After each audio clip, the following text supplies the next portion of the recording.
আজকে হচ্ছে রবিবার, সকাল 8টা বেজে গেছে, বাবু টিউশনি চলে গেছে। এরপর 9:30 থেকে টিউশনি আছে, আবার 11টা থেকে টিউশনি আছে। তাই ঝটপট করে বাবুর জন্য একটা টিফিন বানাচ্ছি, মানে বাবুর জন্য নয়, ওদের দুজনের জন্যই বানাচ্ছি জলখাবারটা।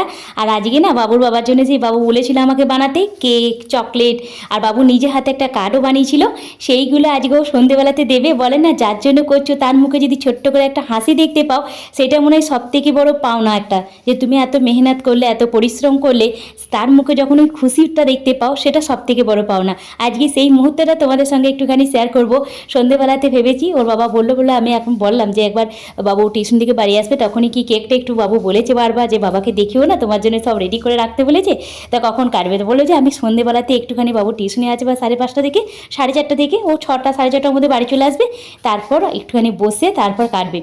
তা সেই জন্যই বলছি যে ছোটো ছোটো দেখবে মুহূর্তগুলো, যখন ছোটো ছোটো খুশিগুলোকে ভাগ করে নেওয়া হয়, ছোট্ট ফ্যামিলি বলো, বড় ফ্যামিলি বলো, ছোটো ছোটো মুহূর্তগুলো যদি একটু সেলিব্রেশন, একটুখানি আনন্দ, একটু খুশিতে ভাগ করে নেওয়া হয় না, সেটা যেন একটা হ্যাপি ফ্যামিলিতে পরিণত হয়।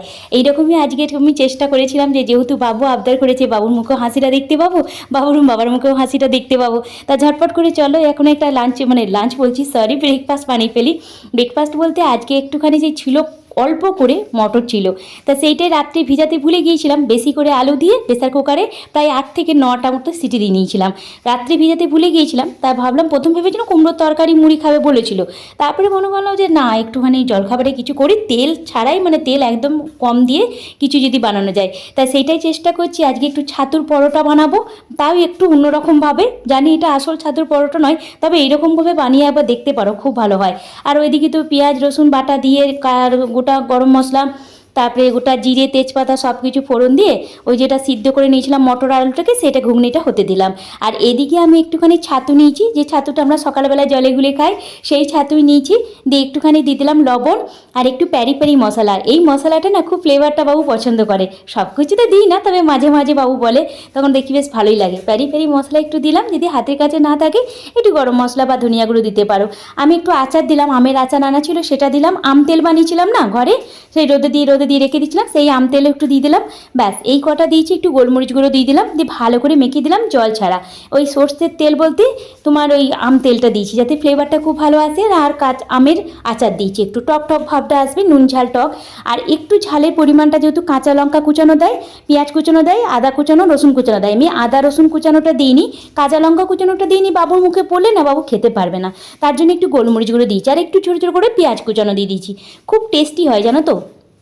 এর আগে আমি একবার বানিয়েছিলাম, সেটাও খুব ভালো হয়েছিল। তবে আজকে যেহেতু প্রচণ্ড পরিমাণে গরম পড়েছে, তাই ভাবলাম তেলে বেশি ভাজবো না, তেলে দেবো না, একটু রুটি মেকারেই এটা পরোটাগুলো করব। এই যে আটাটা রাত্রেবেলায় মাখা ছিল, সেই জন্য একটুখানি নোটা বাটির মতো করে একটুখানি পুরটা দিয়ে দিলাম, দিয়ে একটু হালকা হাতে বেলে নেবো, মানে একটু মোটা করে বেললেই হবে। দিয়ে এবার একটু রুটি মেকারে এগুলোকে সেঁকে নেবো। এইগুলো না দেখতে ছোটো ছোটো হতে পারে, খেতে কিন্তু খুব সুন্দর টেস্টি হয়। আমি একদম তেল ছাড়া বানাতে চেয়েছি, যেহেতু ওই মানে গরম প্রচণ্ড, ঘি তেল দিয়ে যদি আমি করতে যাই শরীর খারাপ করে যাবে, তাই তেল ছাড়াই রুটি মেকারে করে নিলাম। আর এদিকে ঘুগনিটা আমার মোটামুটি হয়ে গেছে, আর একটু উপর থেকে ধনেপাতা কুচানো আর একটুখানি স্বাদ অনুযায়ী চিনি দিয়ে দিলাম, যাতে ব্যালেন্সটা ঠিকঠাক হয়। ব্যাস আমার ঘুগনিও হয়ে গেছে। ঘুগনি তো বলবো না, আলুর তরকারি, জাস্ট একটু মটর দিয়েছি, কি করব আনা ছিল না। আর একটুখানি গরম মশলা গুঁড়ো দিলাম অল্প করে একদম। ব্যাস হয়ে গেছে, এটা ঘুগনিটা রেডি হয়ে গেছে। আর ওইদিকে পরোটাগুলো আমি সেঁকতে দিয়ে দিয়েছি রুটি মেকারে। পরোটাগুলো বলতে ওই যে বললাম না, ছাতুর মধ্যে একটু পেঁয়াজ কুচানো, একটু লবণ, একটু প্যারি মশলা, একটু আমের আচার, একটু আম তেল, ব্যাস এই কটু, আর একটু গোলমরিচ গুঁড়ো দিয়েছি, হয়ে গেছে। আর এদিকে আমার ঘুগনিও রেডি হয়ে গেছে, দেখতে তো বেশ ভালো লাগছে, খেতেও কিন্তু খুব টেস্টি হয়েছিল। ব্যাস ওইটা গ্যাসটা বন্ধ করে দিলাম। আর এদিকে আমার পরোটাগুলো সেঁকা চলছে। সেঁকা বলতে আমি তেল ছাড়া বললাম যে আজকে তেল ছাড়াই সেঁকবো, কারণ গরমেতে ওদের দুজনাকে বা আমাদের তিনজনে এখন অতটা তেল সহ্য হবে না এই গরমে, বুঝতেই পারছো। আবার রবিবার মানেই একটু চিকেন মাটন এসব হয়, তার জন্য আজকে একদম তেল ছাড়া জলখাবারটা বানানোর চেষ্টা করেছি। ওই আম তেল যেটুকু দিয়েছি। আর ওই যে বানিয়ে রেখে দিয়েছি কেকটা, সেটা ওর বাবা বলছে আমার জন্য আবার কেন বানাতে গেলে, এইটা ফাদার্স ডে স্পেশাল। আমি যে বাবু যেহেতু আবদার করেছে, ওর তো আর কেউ নেই, না ঠাকুমা দাদু আছে না কেউ আছে, সেই ওর মনিরা আছে। মনিরা যখন যায় মানে আমার বাবার বাড়িতে, মানে আমার বাড়িতে, তখনই একটা ভালোবাসা, দূর থেকে ফোনে হয়তো কথা বলে, তাহলে সেই রকম ও একাকিত্ব সবসময় থাকে। ছোটো ছোটো মুহূর্তগুলো ওর মুখে একটা হাসিও ফুটে উঠবে, ও বললো ঠিক আছে তাই হবে। আর এদিকে খাবারটা বেড়ে দিয়েছি, ওদিকে বাবুও চলে এসেছে। এখন মোটামুটি 9টা বেজে গেছে, 1-1.5 ঘন্টা তো লাগবেই ধরো এটা বানাতে। 4টে এই যে ছাতুর পরোটা দিয়ে দিয়েছি, একটুখানি তেল ছাড়া সেঁকে নেবে। রুটি মেকার যদি না থাকে তাওয়াতে অল্প তেলে সেঁকে নিলেও খুব ভালো হয় খেতে। একটু আম দিয়ে দিলাম, ঘুগনিটা দিয়ে দিলাম, ব্যাস। এবার ওইটা ওরা খেয়ে নিক, তারপর আবার বাবু যাবে তোমার তবলা টিউশনি। ওর আবার তবলা টিউশনি আছে। তবলা থেকে এসে আবার 11টা থেকে আছে তোমার লাইফ সায়েন্সেস ছিল যেটা পাড়াতেই। এই যে বাবু খেয়ে টেয়ে রেডি হয়ে গেছে, 9:30 বেজে গেছে, ওইটা 10 মিনিট ফার্স্ট আছে, ডায়েরি নিয়েও বেরিয়ে যাচ্ছে। ওর বাবা পৌঁছাতে যাবে, দিয়ে ওই পথেই বললো একবারে টুকটাক বাজারগুলো করে নিয়ে আসবে। আমি এদিকে ছুটে এসেছি, পাখাটা চলছে, তাই পাখাটা বন্ধ করতে এলাম।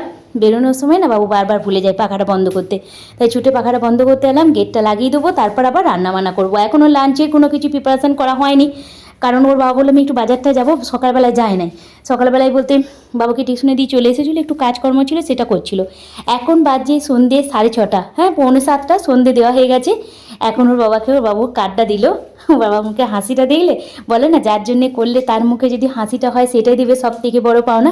আমার কাছে তো এটাই মনে হয়। তাই বাবুও খুব খুশি হয়েছে, বাবুর বাবাও খুব খুশি হয়েছে। বাবু নিজে হাতে কার্ডটা বানিয়েছিল, যেটা তোমাদের সঙ্গে আগেই শেয়ার করেছি, আর চকলেটটা। বাবার মুখে হাসিটা, তোমরা তো অনেকেই কমপ্লেন থাকে যে দাদাকে কে বলবে, দাদাকে একটু হাসতে বলো, কে বলো তোমার বর কি হাসতে পারে না। আরে বাবা বর হাসে খুব কম।